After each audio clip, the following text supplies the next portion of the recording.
Hey friends, if you wish to fix Windows Defender, the remediation incomplete in Windows 11, then please watch this video.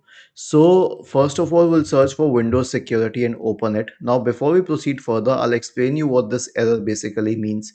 It means that a lot of things were detected in your protection history and you did not counter them. So go to the protection history column. It will show all the viruses that were found and whatever actions were to be taken.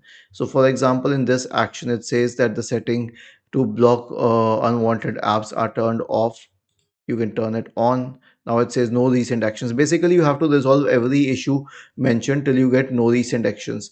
There may be a few viruses that are blocked.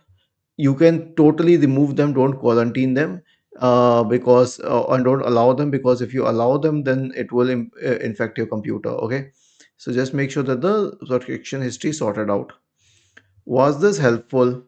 If yes, then please subscribe to the channel, and if not, then let us know in the comment section of the video on how we could help you further. Thank you for watching this video and have a nice day.